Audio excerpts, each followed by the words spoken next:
말씀을 교독하시겠습니다.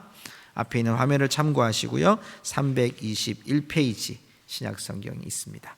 제가 읽겠습니다. 끝으로 나의 형제들아 주 안에서 기뻐하라. 너희에게 같은 말을 쓰는 것이 내게는 수고로움이 없고 너희에게는 안전하니라.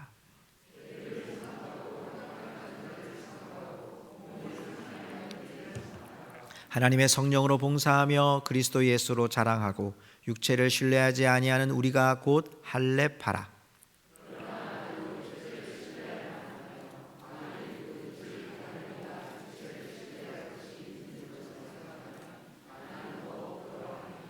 나는 8일 만에 할례를 받고 이스라엘 족속이요 베냐민 지파요 히브리인 중에 히브리인이요 율법으로는 바리새인이요.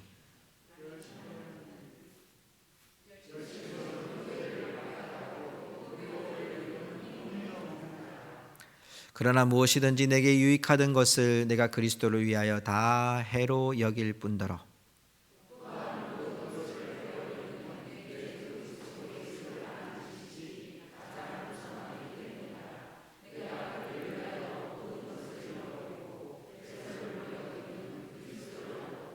그 안에서 발견되려 함이니 내가 가진 의는 율법에서 난 것이 아니요 오직 그리스도를 믿음으로 말미암는 것이니 곧 믿음으로 하나님께로부터 난 의라.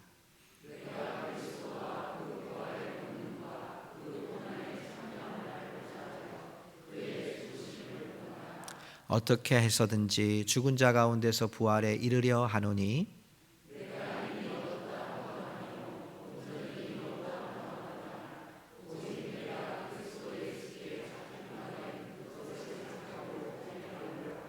형제들아 나는 아직 내가 잡은 줄로 여기지 아니하고 오직 한 일 즉 뒤에 있는 것은 잊어버리고 앞에 있는 것을 잡으려고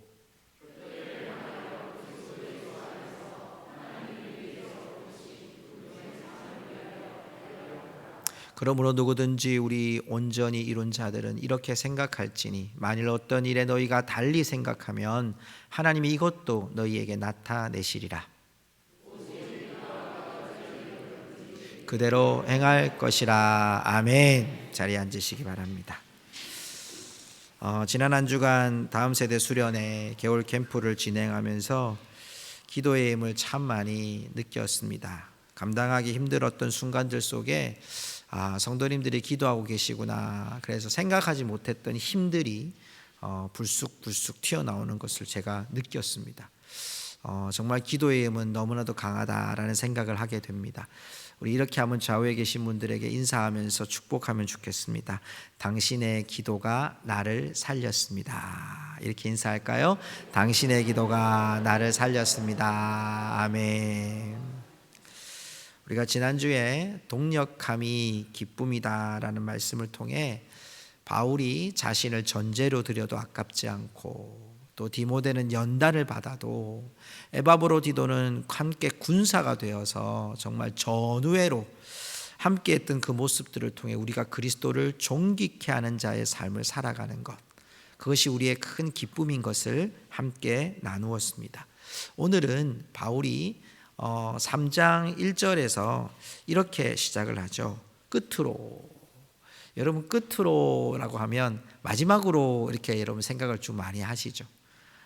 그래서 제가 신학교 이렇게 다닐 때 목사님들이 설교하시다가 끝으로 이러면 결론이구나. 근데 좀 있으면 결론적으로 이렇게 또 얘기해요. 그럼 또 그게 끝난 줄 알았더니 마지막으로 이렇게 얘기하시는. 근데 여러분 여기에 나오는 끝으로라는 뜻은요 그런 뜻이 아니라 앞에 있는 문단과 그 다음 문단에 전환을 할 때 끝으로라는 표현을 쓴 거예요. 바울이 가끔 그런 표현을 쓰게 되는데 오늘 이 말씀은 바울의 하나의 간증과 같아요. 바울이 과거에 내가 어떠했고 지금 나는 어떠하고 내가 이제 어떻게 살 것인지를 바울이 오늘 1절부터 16절까지 말씀을 통해 우리에게 교훈합니다. 오늘 여러분 그러면서 3장 1절에서 이렇게 말씀을 선포하죠. 나의 형제들아 주 안에서 기뻐하라. 다시 기뻐하라고 선포하는 거죠. 근데 여러분 여기에 형제들아라고 하는 것은 물론 우리가 혈연적인 형제들아라는 표현이지만 이것이 원어적인 표현은요 자궁을 같이 쓰는 사람 이런 표현이래요. 그러니까 바울이 빌립보 교회 성도들을 얼마만큼 끈끈한 혈연적 관계와 같이 생각하고 있는지를 잘 보여주는 단어인데, 형제들아 주 안에서 기뻐하라. 또 기뻐하는 거죠. 무엇 때문에 바울이 자신의 그런 간증을 통해서 기뻐할 이유, 무엇이 특별히 자신의 삶을 이렇게 다스리고 지배하고 있는지, 저는 오늘 이 말씀을 통해서 여기에 좀 초점을 두고 싶었습니다. 바울의 기쁨이 자신의 삶을 얼마만큼 지배하고 있는지, 어떻게 지배하고 있는지, 그것을 오늘 우리에게 교훈해 주고 있습니다. 성도 여러분, 오늘 우리가 이 말씀을 통해서 하나님이 주시는 이 기쁨을 어떻게 하면 잘 소유하고 그 기쁨 안에 우리가 지배함을 받으며 다스림 받으며 살 수 있을지를 보면 참 좋겠다라는 생각이 듭니다. 오늘 말씀 여러분 2절에 보면 그 기뻐하라고 난 후에 2절에 이런 고백을 합니다. 개들을 삼가고, 여기 삼가고 삼가고 삼가라 이렇게 3번 나오죠. 이게 여러분 우리가 성경 말씀을 그냥 읽어서 그런데요, 이것이 이제 원어 성경에 보면 약간 그 리듬감이 있긴 해요. 개들을 삼가고, 행악하는 자들을 삼가고, 몸을 상해하는 자들을 삼가고. 이 사람들이 다 똑같은 사람들이에요. 여러분 여기 개들이라고 하니까 정말 어떤 개냐니까 멍멍 짖는 개 맞아요. 근데 이 개는 들개를 말해요. 들개. 들개가 아니고 들개. 멍멍하는 독. 밖에 막 돌아다니는 배회하는 개들. 여러분 그 개들을 삼가라고 그래요. 또 행악하는 자들을 삼가라. 이 행악하는 자들, 몸을 상해하는 자들이 다 누구냐 하면 유대인들 중에 율법자들을 말하는 거예요. 율법학자들. 바리새인들을 말하는 거예요. 그러니까 이 사람들이 자신의 몸을 상해한다, 할례를 행한다라는 뜻도 되고요. 또 자신의 몸에다가 이렇게 피를 내면서 나는 율법을 잘 지키고 있다, 이런 것들을 드러내는 사람들이에요. 이런 사람들을 삼가라. 여러분 이 삼가라라고 하는 단어는요, 우리의 의지를 가지고 펜스를 치라는 거예요. 그들이 들어오지 않도록 우리가 펜스를 치고 우리가 율법에 매이지 않도록 우리가 오직 우리 안에 이런 자들 분별해서 잘 관찰해서 우리가 그들의 삶을 자발적으로 거부해서 펜스를 딱 치라는 거예요. 울타리를 치라는 거예요. 그들이 들어오지 못하도록. 자, 3절을 보십시오. 이런 당부를 3절에 보면 이렇게 고백합니다. 하나님의 성령으로 봉사하며 그리스도 예수로 자랑하고 육체를 신뢰하지 아니하는 우리가 곧 할례파라. 2절과 3절이 비교가 되어 있죠. 그들은 행악하는 자, 들깨, 이거 무슨 뜻일까요? 사람들을 자꾸 무는 거예요. 무슨 얘기입니까? 사람들이 무엇이 잘못됐는지 죄를 자꾸만 드러내려고 하고 죄의 율법에는 이러한데 당신은 이렇게 산다고 정죄하는 그런 자들이 행악하는 자들, 또 육체를 신뢰하는 자들. 그런데 우리는 어떤 자들이냐? 하나님의 성령으로 봉사하며 예수 그리스도를 자랑하고 육체를 신뢰하지 않은 곧 우리가 참된 할례파다, 참된 거듭난 사람이다 라고 말씀하는 거예요. 우리의 기쁨이 뭐냐? 바울이 우리는 기뻐해야 됩니다. 끝으로 여러분 기뻐하십시오. 왜 우리가 기뻐해야 됩니까? 우리는 하나님의 성령으로 봉사하고 우리는 그리스도로 자랑하고 우리는 육체를 신뢰하지 않는 참된 할례파입니다. 그들과 다른 거듭난 그리스도인입니다. 그러기에 여러분은 기뻐하십시오. 자, 그러면서 바울이 자신의 간증을 시작해요. 오늘 말씀 4절부터 6절까지의 말씀에 보면 바울이 자신을 고백하는데 나도 육체를 신뢰할만 합니다. 그렇게 그 사람들이 자신들이 누구의 조상이다, 난 누구의 후대다, 나는 몇 대 손이다, 나는 율법을 잘 지키는 사람이라고 말하는데 나도 과거에는 육체를 신뢰할 만한 괜찮은 사람이었습니다라고 얘기하는 거예요. 세상 사람들이 보는 기준에. 보십시오. 5절 보세요. 5절에 보면 나는 8일 만에 할례 받았고 이스라엘 족속이고 베냐민 지파고 히브리인 중에 히브리인이고 율법으로는 바리새인이고. 자, 여러분 8일 만에 할례를 받았다는 것은 유대인들에게는 남자아이가 태어나면 8일 만에 할례를 행하는 것이 정통이에요. 율법을 제대로 지키는 사람이에요. 그러니까 어릴 때부터 율법을 배운 사람이고 부모가 율법을 아는 사람이라는 거예요. 그러면 이 바울은 자신이 예전에 사울일 때 이미 나는 유대인 중에 유대인이다. 태생적인 유대인이다. 우리 여러분 교회로 말하면 나는 태생적인 모태신앙이다. 이렇게 자랑할 수 있는 거죠. 그리고 여러분 여기에 보면 이스라엘 족속이요 베냐민 지파라고 되어 있잖아요. 여러분 베냐민 지파는 왕족이에요. 왕족. 그리고 예수님이 당시에 이 지금 바울이 쓰고 있는 당시에 베냐민 지파는 최고 고위층이에요. 엘리트 집안이에요. 남들이 볼 때는 야, 저 사람 스펙 좋네, 학벌 좋네, 와 대기업 다니네, 높은 관직을 가지고 있네, 이런 사람쯤 되는 거죠. 그러니까 이 5절의 말씀은 다 뭘 얘기하느냐, 바울이 가지고 있는 나도 유대인으로 따진다면 정통성을 가진 사람이다라는 거예요. 혈통적인 정통성, 율법의 정통성, 나도 베냐민 지파 최고의 엘리트, 그리고 나는 8일 만에 할례 받은 사람이야 라고 자신을 드러낼 수 있는 거예요. 6절도 보세요. 6절에 보면 열심으로, 자, 이 6절은요 바울이 얼마만큼 자기가 율법에 능했던 것을 자신의 삶으로 증명하고 있어요. 열심으로 교회를 박해하고, 우리가 잘 알죠. 사도행전 9장에 있었던 것, 예수님 만나기 전까지 바울이 했던 일이 뭐죠? 교회 믿는 사람, 예수 믿는 사람 핍박하고 그거 잡으러 다니면서 다메섹까지 간 사람 아닙니까? 인정받은 사람이에요. 바울, 예전엔 사울이죠. 사울 이러면 교회 핍박하는 일에 그 증서를 받아가지고, 공문서를 받아가지고 예수 믿는 사람 잡아서 옥에 가두는 일을 했던 사람이 바로 사울이었고, 지금 바울 아닙니까? 또 자신 스스로 말합니다. 율법의 의로는 흠이 없는 자. 여러분, 이런 자신의 과거를 드러내는 이유가 뭘까요? 자신은 삶의 정통성이 있었다는 거예요. 나는 혈연적인 정통성, 그리고 내 삶에서도 증명된 유대인이었다는 것. 여러분, 이것을 자신이 드러내는 이유는 뭘까요? 오늘 말씀 7절에 있어요. 자, 여러분 7절의 접속사가 뭐로 시작됩니까? 그러나. 그러면 앞에 있는 다 얘기가 그러나라고 반대로 가는 거예요. 이제. 나는 어릴 때부터 8일 만에 할례 받고 이스라엘 중에 이스라엘이고, 나는 바리새인이고 율법에 흠이 없고 율법에 따라서 교회에 예수 믿는 사람 전부 다 옥에 가뒀던, 그렇게 유대인의 정통성을 가졌던 그러나 내가 깨달은 게 있다는 거예요. 이 기쁨을 깨달은 그 근원이 뭐냐? 7절에 보니까 내게 유익하던 것을 내가 그리스도를 위하여 다 해로 여길 뿐더러. 7절에 해로 여길 뿐더러 이렇게 표현하죠. 자, 보십시오.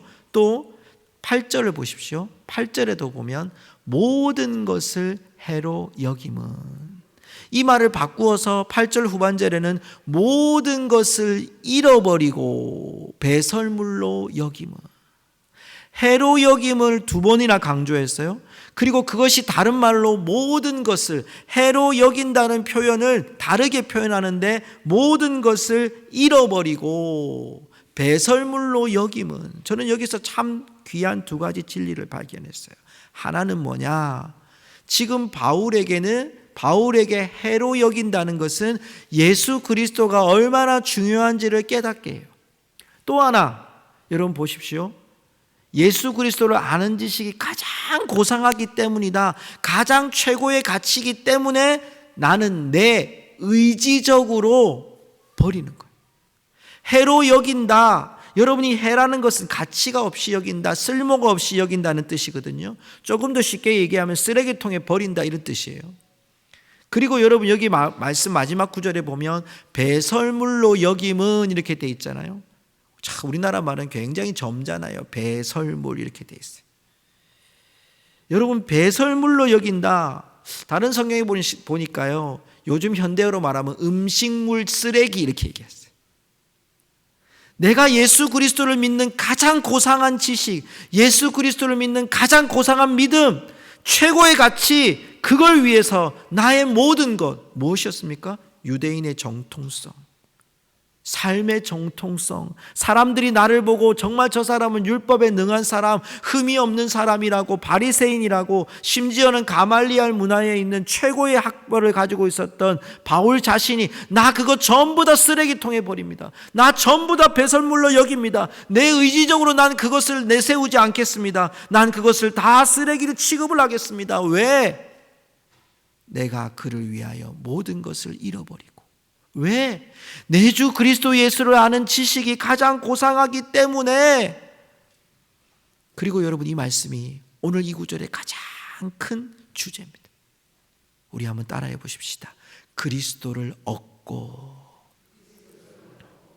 누구를 얻고요?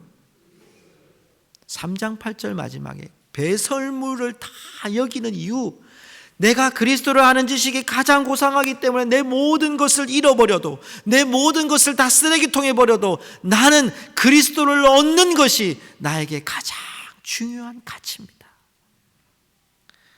메시지 성경을 인용하겠습니다. 그리스도 예수를 내 주님을 직접 아는 고귀한 특권에 비하면 내가 전에 보탬이 된다고 여겼던 모든 것은 하찮은 것, 또 개똥이나 다름없습니다. 나는 그 모든 것을 쓰레기통에 버렸습니다. 고귀한 특권, 예수 그리스도를 아는 그 고귀한 특권이, 예수 그리스도를 얻는 그 가치 때문에 내 모든 것들을 버리겠다는 거예요. 여러분, 이것이 바울이 가진 기쁨의 근원이에요. 자, 9절을 보십시오. 여기서 끝나지 않습니다. 그 안에서 발견되려 함이니. 오늘 여러분 말씀을 들으면서 두 가지 구절을 꼭 기억하십시오. 그리스도를 얻고 그 안에서 발견되는 것. 한번 따라할까요? 그리스도를 얻고 그 안에서 발견되려 함이니. 이 두 구절이 오늘 가장 핵심이에요. 바울은 자신의 존재를 어디서 찾고자 하냐면, 내 의지적으로 이 모든 것들을 해로 여기고 버리는 것은 그리스도의 고귀한 가치 때문에 그렇습니다. 그리고 나는 지금, 과거에 나는 8일 만에 할례 받았고 유대인 중에 유대인이고 바리새인이고 율법에 흠이 없는 자였지만, 내가 예수 그리스도를 만난 후에 나는 그리스도를 얻는 게 최고의 가치입니다. 그리고 그 안에서 내가 발견되는 것. 성도 여러분, 그 안에서 발견된다라고 하는 것은요, 무슨 말이냐면 예수 그리스도라는 울타리 안에 내가 존재하는 거예요. 그 말은 다른 말로 얘기하면 세례와 같은 거예요. 예수님과 내가 연합되어지는 것, 예수님과 내가 하나 되어지는 것이 바로 그 안에서 발견되어지는 것. 예수 믿는 것은 무엇입니까? 예수님과 내가 연합되어서 주님 안에 내가 발견되어지는 것. 여러분, 세상은요, 사람들의 겉모습으로 판단하고 겉모습으로 저 사람이 어떤 사람인가를 다 알려고 해요. 고향이 어디인지, 신분이 어디인지, 직업이 무엇인지, 여러분 사람들의 생김새를 가지고 다 평가하려고 해요. 그런데 하나님은 오늘 바울이 우리에게 보여주는 게 뭐죠? 그리스도 안에서 자신이 발견되어지기를 원합니다. 나는 그리스도와 함께 발견되어지기 원합니다. 왜 이렇게 하느냐? 10절에 보십시오. 어디서 발견되어지는지 보십시오. 10절, 내가 그리스도와 그 부활의 권능과 그 고난의 참여함을 알고자 하여 그의 죽으심을 본받아. 이렇게 됐어요. 여기에 부활, 고난, 죽음이 다 있어요. 바울이 왜 이렇게 그가 그리스도 안에서 발견되어지고 싶으냐 하면, 알고자 하기 때문이에요. 뭘 알고자? 부활의 권능과 고난의 참여함을 알고자. 여기 지금 알고자 한다는 표현은요, 똑같이 행해 본다는 거예요. 같은 모양을 가진다는 거예요. 같은 모양을 가지고 고난과 죽음과 부활을 경험하고 싶다는 거예요. 그것이 바울의 기쁨이었다. 11절을 보십시오. 그 죽으심의 끝이 무엇입니까? 어떻게 해서든지 죽은 자 가운데서 부활에 이르려 하노니. 누가요? 바울이. 나의 기쁨은 어디에 있느냐 하면 예수 그리스도의 고난에 내가 동참하고 그분의 죽으심과 함께 나도 죽고 그분의 부활하심까지 나는 경험하고 싶은 것이, 그까지 내가 이루고 싶은 것이 바울의 기쁨이고, 내가 바뀌어진 그리스도를 가장 고상한 지식으로 그분의 나를 최고의 가치로 여기는 삶이 바로 거기에 있었다는 거예요. 성도 여러분, 바울은 지금 갇혀 있습니다. 예측할 수 없는 상황 속에 있습니다. 그런데 바울은 내가 지금 살아날까, 어떻게 될까, 이걸 고민하지 않아요. 내가 지금 어떻게든지 그리스도의 고난에, 그리스도의 죽음에, 그리스도의 부활에 나도 함께 그곳에 가고 싶습니다라고 하는 것이 바울의 고백이고 바울의 기쁨인 거죠. 성도 여러분, 주 안에서 발견되는 축복이 있기를 주님의 이름으로 축복합니다. 우리 많은 사람들이요, 우리나라 사람들은 특별히 이 소속감이 대단합니다. 예, 보면 뭐 우리나라의 여러분 각 지역마다, 각 지역을 가보세요. 지역마다 가면 모든 지역에 향후에는 다 있어요. 축구회 다 있어요. 또 여러분 학교 동창회도 있으면 되는데 동문회도 있어. 그리고 무슨 몇 기 또 동창회 또 다 있어. 뭐 교회도 여러분, 우리가 교회의 여러 가지 모습들도 다 있지만 교회도 여러분 신앙생활하는 사람들 안에도 모임이 참 많이 있잖아요. 이런 모임들 안에 자신의 소속감을 위해서 여러분 그런 뭐 때로는 물질적으로 이렇게 소속감을 표하기도 하고, 또 경조사가 나면 같이 가서 또 슬픔을, 기쁨을 같이 나누는 것도 소속감으로 하고, 또 우리 요즘엔 좀 많이 바뀌었지만, 요즘 많이 없어졌지만 명함 문화가 상당히 또 많아요. 그래서 명함을 다 주잖아요. 근데 그 명함 뒤에 보면 엄청난 많은 1억들이 또 다 들어있어요. 특히 여러분 선거 때 보면 굉장히 많이 나오잖아요. 그죠? 그런 사람들의 소속감, 어떻게든지 같은 동네, 또 어떤 같은 고향, 같은 학교, 혈연, 지연, 다 우리나라가 그런 존재감들이 서로가 상당히 많이 있어요. 여러분, 성도의 소속감은 어디 있을까요? 성도의 소속감은요, 예수 그리스도 안에 내가 발견되어지는 것이 성도의 진정한 소속감인 줄 믿습니다. 언제요? 지금. 과거가 아니라 지금 그리스도 안에서 우리가 발견되어져야 합니다. 그리스도를 얻고 그리스도 안에서 내가 발견되어짐으로 내가 늘 살아가는 삶 속에 예수 그리스도가 발견되어져야 됩니다. 내 입술에서 예수 그리스도가 발견되어져야 됩니다. 내 삶에서 예수 그리스도가 발견되어져야 됩니다. 내 사업장에서, 내 일터에서, 직장에서 예수 그리스도가 발견되어져야 됩니다. 여러분, 그러려면 우리의 방향이 한 방향으로 가야 됩니다. 오늘 말씀 12절을 볼까요? 오늘 말씀 12절에 보니까요, 달려가노라 라고 되어 있어요. 12절에 달려가노라. 14절에도 보면 또 나와요. 3장 14절에 보면 부름의 상을 위하여 달려가노라. 여러분, 이 두 가지 똑같은 단어가 12절과 14절에 있는데, 12절에는요 그리스도 예수께 잡힌 바 된 그것을 잡으려고 달려가노라. 14절에는요 하나님이 위에서 부르신 부름의 상을 위하여 달려가노라고. 이 달려가노라는 단어는 당시에 로마의 마라톤을 의미하는 단어입니다. 여러분, 100m 달리기를 할 때는요, 제가 그 100m 달리기를 잘할 수 있는 방법이 하나 있었어요. 그걸 알았어요. 그게 뭐냐면, 지금은 제가 100m 달리기를 안 하는데, 제가 학교 다닐 때는 100m 달리기 할 때 선수가 있었어요. 그래서 물어봤어요. 100m 달리기 잘하려면 어떻게 해야 되냐 했더니, 첫 번째는 스파이크를 신어야 된대요. 땅에 잘 파이지 않게. 두 번째는, 이거 굉장히 중요한 정보인데, 이러면서 숨을 쉬지 말고 달리래요. 숨을 쉬지 말고 100m 달리기는 10초 정도에 끝나거든요. 15초 정도. 이제 보통 사람들은 15초, 16초를 뛰기 때문에 숨을 쉬지만, 그 9초대에 뛰는 친구들은 숨을 안 쉽니다. 여러분, 잘 보면. 그럼 죽는데 이랬더니 안 죽는데요. 안 죽으니까 숨 쉬지 말고 뛰어보래요. 여러분, 100m는요 단거리이기 때문에 그렇게 뜁니다. 마라톤은 어떨까요? 장거리예요. 지금 우리가 마라톤을 42.195km를 뛰는데요, 지금 세계 기록이 거의 2시간이에요. 2시간. 여러분, 말도 안 되는 거리거든요. 이 거리를요 100m로 뛰면요 17초에 뛰어야 됩니다. 17초. 17초로 뛰는 달리기의 속도를 42.195km를 달려야 2시간 안에 들어온다는 거예요. 여러분, 그런데 마라톤의 의미는 어디에 있을까요? 오래 달려요.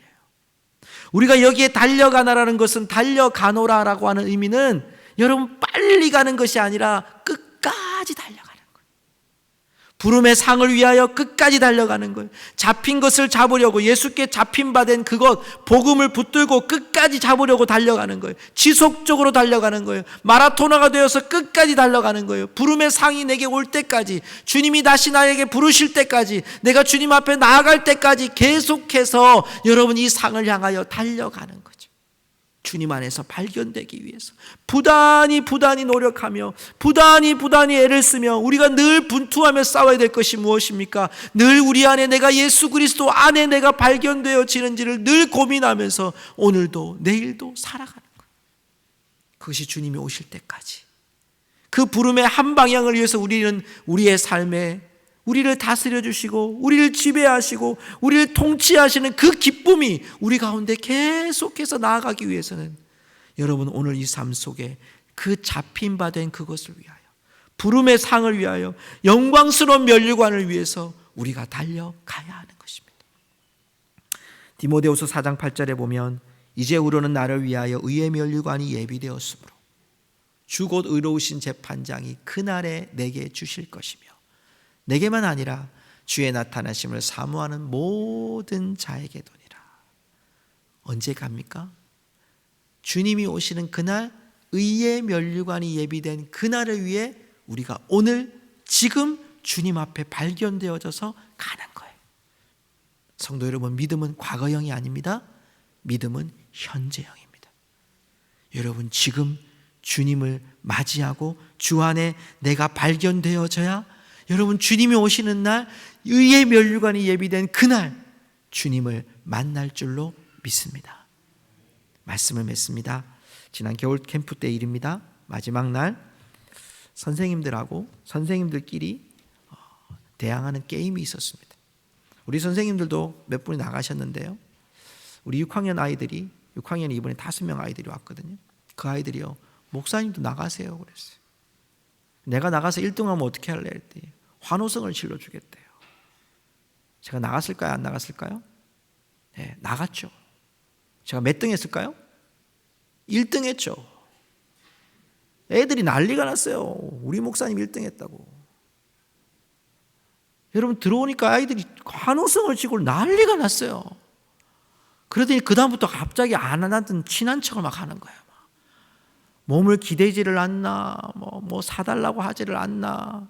그리고 여러분, 아이들이, 우리 교회 선생님들이 거기에 찬양팀도 하고 메시지도 전하고 하니까 아이들 마음속에 우리 선생님은 저 정도 되는 거예요. 그러니까 우리 아이들이 나가서 우리 선생님이 옆에 있으니까 얼마나 자신감 있게 사는지 몰라요. 제가 그 모습을 봤어요. 아이들이 환호하고 박수치는 모습 속에서 아이들이 어떤 마음을 먹냐면, 아, 우리 교회 목사님, 우리 교회 사모님, 우리 교회 선생님들이 저기에 있구나. 든든함을 가지는. 제가 그 모습을 보면서 깨달았던 진리가 하나 있었어요. 아, 우리가 주 안에 발견되는 것이 이런 거구나. 주님이 너무 든든하니까, 주님이 확실한 구원자이시니까, 확실한 유일한 소망이니까 내가 거기에 기대는 거예요. 그 안에 그 소속감에 살아가는 거예요. 예수 안에 찾아가는 거예요. 예수 안에 내가 있기를 바라보는 거예요. 예수 안에 내가 그곳에 있는 것을 기뻐하는 거예요. 예수 안에서 환호성 지르는 거예요. 예수님이 내 편인데, 여러분 그 마음으로 우리의 인생을 산다면 우리가 주 안에 발견되는 지금의 삶이 복된 삶이 될 줄로 믿습니다. 우리 함께 한번 찬양하며 나갈까요? 오늘 앞에 불렀던 나는 하나님을 예배하는 예배자입니다. 우리 찬양을